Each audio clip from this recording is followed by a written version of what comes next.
তাই ভোট দেয় যখন থেকে ওই প্রার্থীটা আসলে সমাজের জনগণের সাথে কতটা গ্রহণযোগ্য, আত্মীয় স্বজন, তার ব্যক্তি পরিচয়, তার সামাজিক পরিচয়, তার যে অবস্থা, লোকটা ভালো নাকি মন্দ, এগুলোর উপরে বিবেচনা করে কিন্তু আসলে একজন উপজেলা আপনার ইউপি চেয়ারম্যান কিংবা মেম্বারদের ভোট দেওয়া হয়, ঠিক না?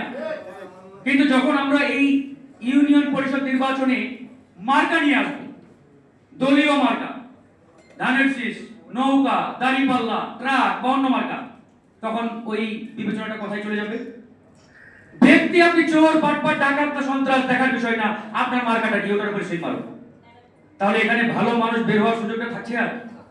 আর ওই প্রতীকের কারণে সমাজে একটা বিশৃঙ্খল অবস্থা, মারামারি, হানাহানি, যে যে দলের মার্কার অনুসারী তারা দেখা যায় আরেক মার্কার উপরে গিয়ে আক্রমণ শুরু করে দেয়। তো এই জায়গাতে আমাদের বেরিয়ে আসতে হবে।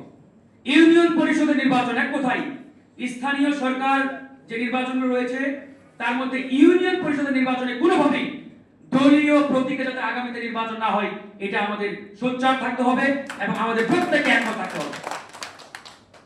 আপনি যখন ওই রুট লেভেলে রাজনীতি ঢুকিয়ে দেবেন, তখন কিন্তু ওখানে অটোমেটিক্যালি সমাজের যে একটা সৌহার্দ্যপূর্ণ পরিবেশ, আমাদের যে একটা দীর্ঘদিনের রাজনৈতিক অবস্থান, কালচার, সংস্কৃতিটা নষ্ট হয়ে যাবে। রাজনৈতিক কারণে দেখবেন হানাহানি, মারামারি গুলো বেড়ে যাচ্ছে। এইটা আপনারা খেয়াল রাখবেন। আজকে এখানে যে দাবিগুলো আপনারা তুলেছেন, আমি একবারে সবগুলো দাবির সাথে একমত। আপনাদের বেতন দেওয়া হয় 3600 টাকা। আমার তো মনে হয় একজন মেম্বারের পান আর ওই চা খাইতেও বোধ হয় 4-5 হাজার টাকা মাস চলে যায়, আরো বেশি লাগে বোধ হয়। কারণ মেম্বাররা যেহেতু জনগণের সাথে বেশি কানেক্টেড, একটা হোটেলে ঢুকলে দেখা যায় 2, 4, 5, 10 জন, আর মেম্বার সাহেব একা চা খাইতে পারে না, তাদের নিয়েও খাইতে হয়। হোটেলে ঢুকলেই 500 টাকা ভাই, চা খাইবেন 10 টাকা, একটা পান খায় না মধ্যে 5 টাকা নাকি, আগে ছিল 1 টাকা আর 2 টাকা। তাহলে চিন্তা করেন 10 জনকে নিয়ে চা খাইতে গেলে তো 200 টাকা চলে যায়।